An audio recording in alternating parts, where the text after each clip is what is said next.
Hi everyone, hope you're doing well from wherever you're watching this channel, depending on your time zone. Now, we have seen some bloggers in Kenya Kwanza trying to share fake information that Raila Odinga has called off mass action in this country.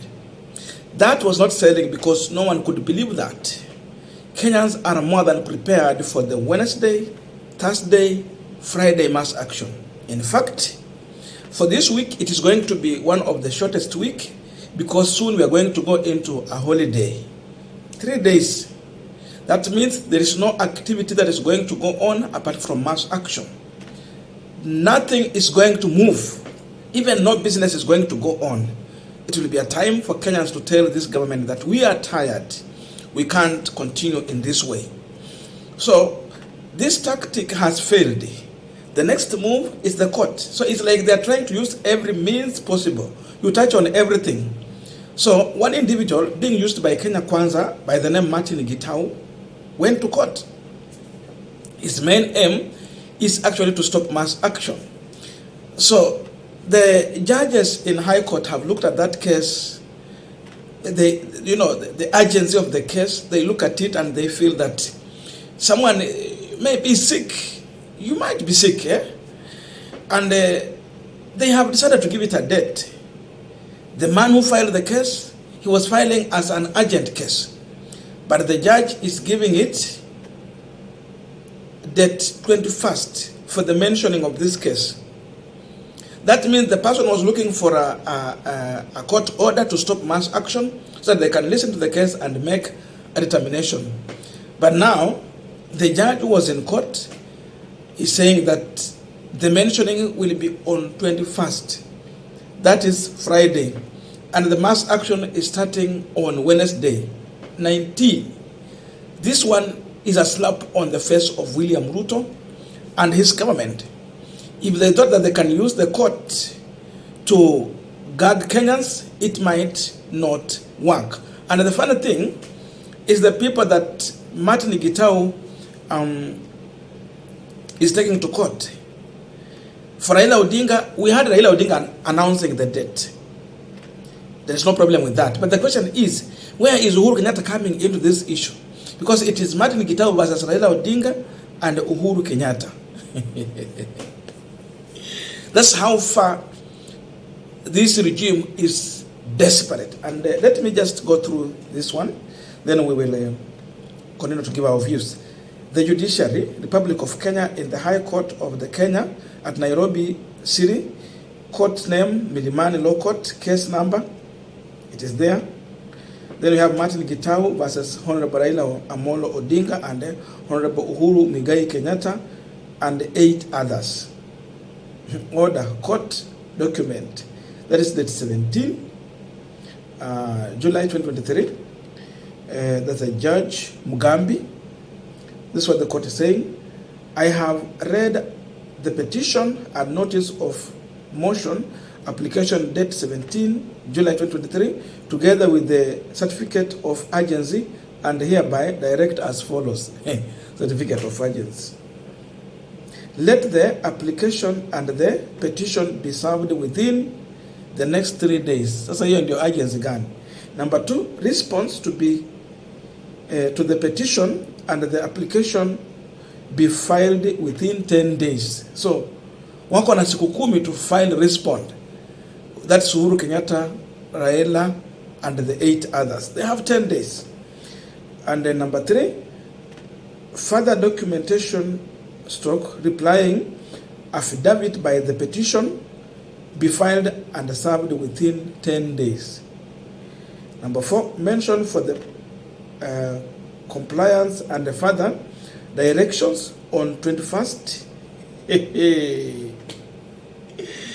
Ni mwezi gani? Mwezi wa 9, 2023.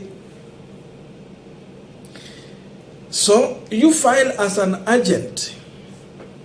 Tuko mwezi wa 7. Lakini further direction to be made on mwezi wa 9.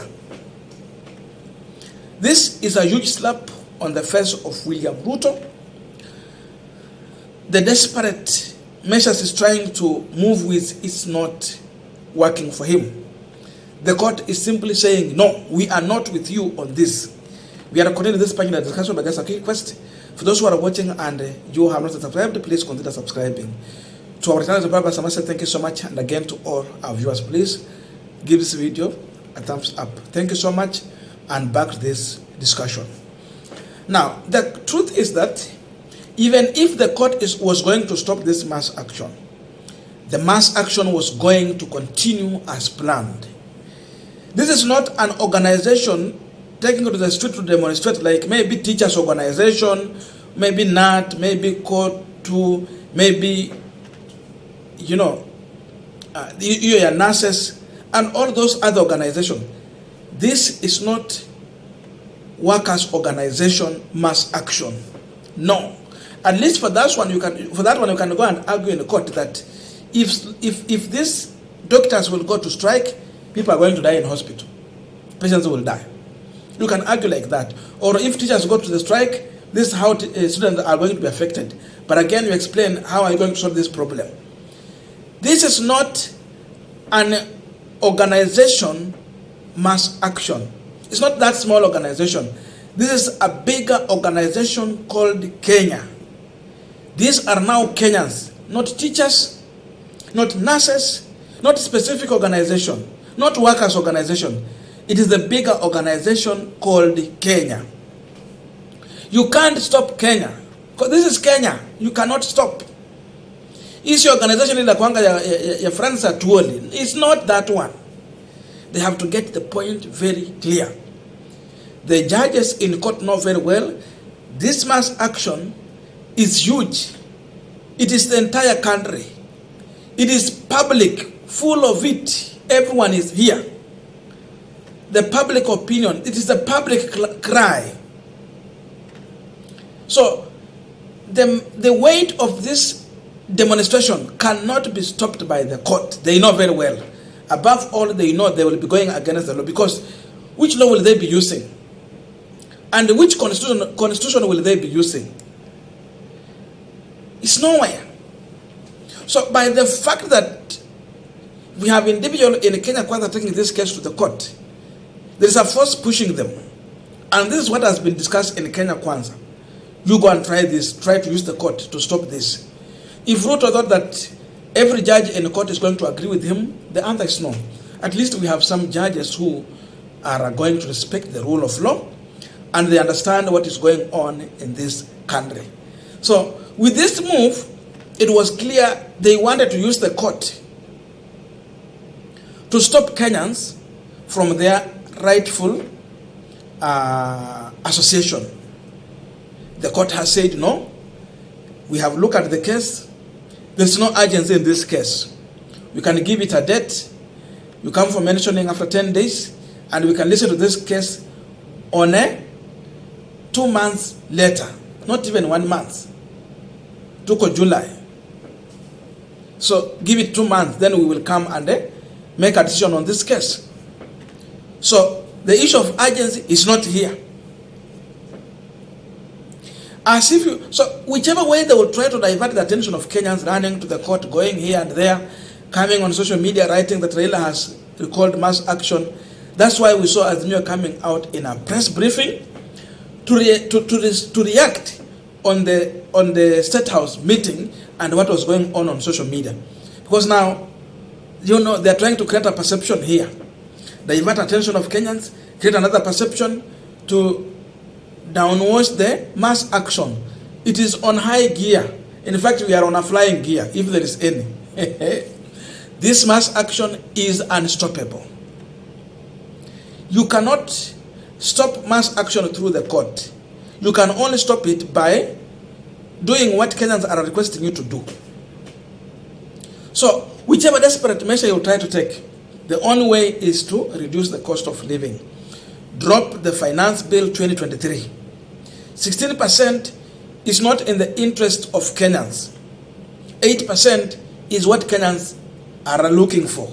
Give it 8%. Mambo ya kuongeza mafuta na 16 shillings, 13 shillings, toka hapo. Rudisha mafuta chini penye ilikuwa. Then from there we can negotiate going forward. So the only way to negotiate with the Kenyans is not in the court. It is not by coming to issue threats. It's only by dealing with what Kenyans are talking about, what has taken Kenyans to the street. Go and withdraw the 2023 finance bill, start afresh, bring it at 8%, period. All these other dramas are not going to help. Even if you use the court, even, they know even if they try to stop it, people will go to the street, they will demonstrate, because it's already protected in our constitution. And that's why you see that they are desperately trying to change the laws to say that whoever will be calling for mass action will be taking responsibility in terms of the level of damage they have to pay. Sasa hiyo hata ukipeleka kotini mtu kwa makosa kama hayo, for example what they say about the expressway damage, ni nani watapeleka kotini? If it's Raila Odinga, can you pin him down on this one? Do you have evidence Raila destroyed the expressway? Do you have evidence? Do you have evidence that Raila gave an order to some individuals to go and destroy? Do you have evidence? You're talking about someone paying people to go and cause this drama.